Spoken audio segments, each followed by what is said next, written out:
Terimalah salam hangat dari kami, HKBP Kernolong, HKBP tertua di Pulau Jawa. Bapak, Ibu, dan Saudara yang dikasihi oleh Tuhan Yesus Kristus.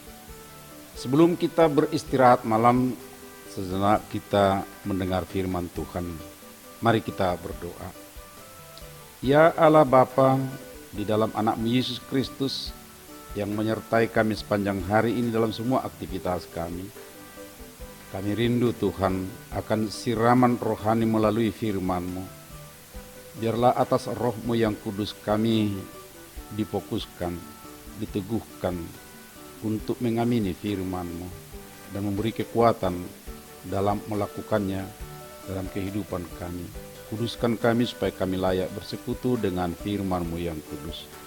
Terpujilah Engkau Bapa, di dalam anak-Mu Yesus Kristus Tuhan kami. Amin. Firman Tuhan bacaan pada malam hari ini sesuai dengan Almanak HKBP tertulis dalam 1 Korintus 15 ayat 6 sampai 11. Dan yang menjadi pembimbing renungan adalah ayat 10.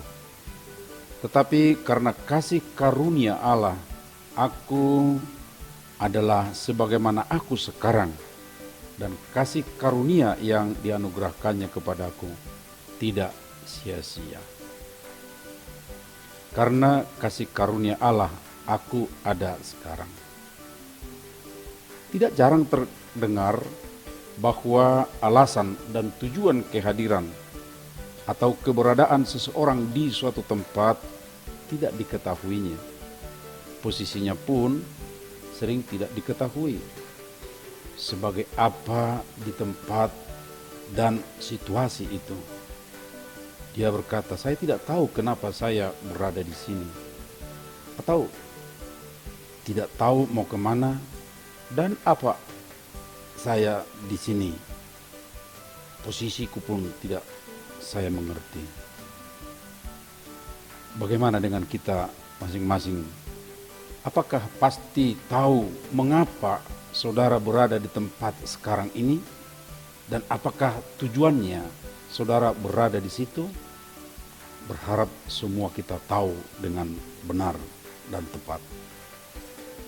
Mengetahui keadaan, posisi, dan peran kita masing-masing di suatu tempat, situasi, dan saat sekarang itu perlu sekali. Teringat di masa remaja, karena sering ikut ke hutan mencari rotan. Jalan yang dilalui di dalam hutan relatif berpindah-pindah, di mana ada rotannya, ke situ arah yang akan diikuti. Artinya tidak ada jalan yang sudah menetap, bahkan tidak ada jalan yang mungkin 2 kali dilalui. Oleh karena itu setiap saat harus tahu posisi arah, dari mana datang, berapa kali berbelok atau beralih arah. Dengan demikian akan tahu nanti pulang di sore hari dari hutan tersebut. Kesadaran keberadaan dan tujuan bagi seorang beriman amat berbeda dengan orang yang tidak beriman kepada Kristus. Di mana bedanya? Belum tahu kamu ya? Masa belum tahu sih?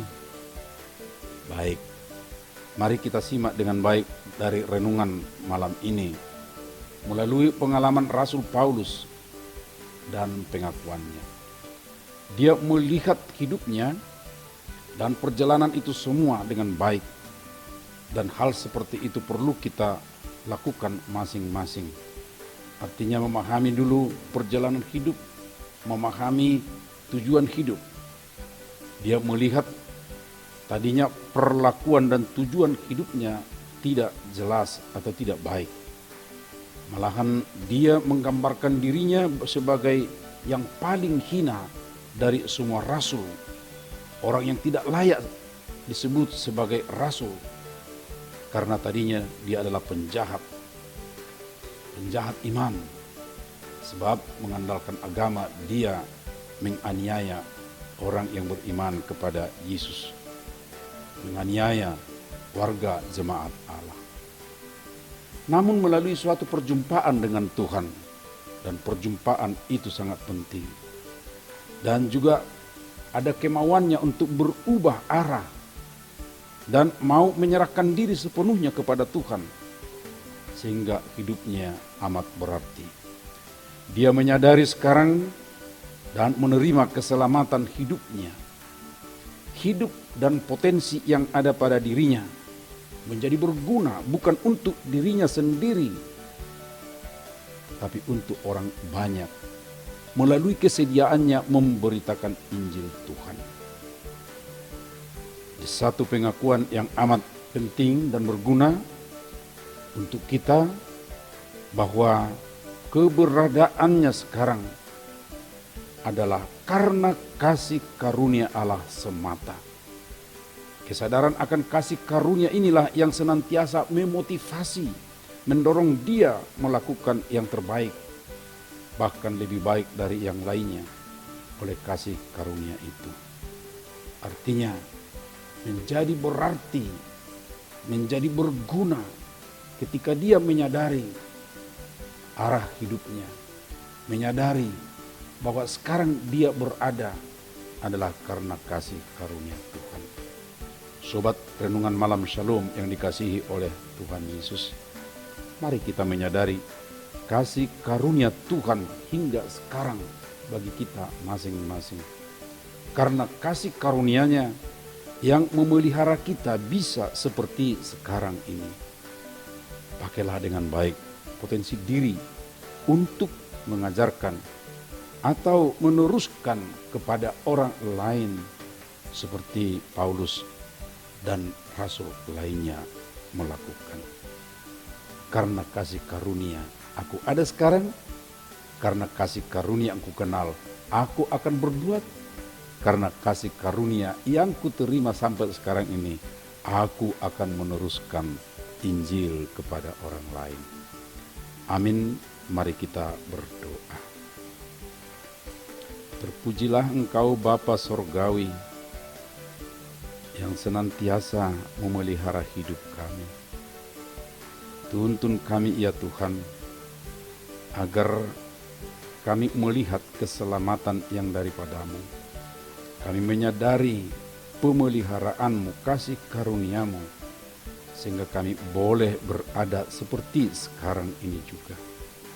Dan berilah kami kemampuan, kekuatan untuk boleh dalam kehidupan ini meneruskan berita keselamatan itu kepada orang lain. Hidup kami menjadi berguna bukan untuk diri kami saja, tetapi juga untuk orang lain. Malam ini kami serahkan hidup kami ke tangan-Mu, lindungi kami Bapa, beri kami kesegaran untuk boleh besok bekerja dengan baik, dan saudara-saudara kami yang terbaring sakit dan sebagian sudah agak lama, Tuhan tolonglah mereka meringankan penderitaan mereka, dan berilah mereka juga pengharapan teguh hanya kepada-Mu saja berharap. Terima kasih Tuhan, kami juga berdoa untuk semua pendamping sakit, supaya mereka tidak merasa jenuh letih, tetapi mereka juga dalam sukacita mendampingi saudara-saudara, keluarga dekat mereka yang sakit. Terima kasih, dalam anak Yesus Kristus kami berdoa. Anugerah Tuhan Yesus Kristus, kasih setia Allah Bapa, serta persekutuan dengan Roh Kudus menyertai kita sekarang sampai selamanya. Amin.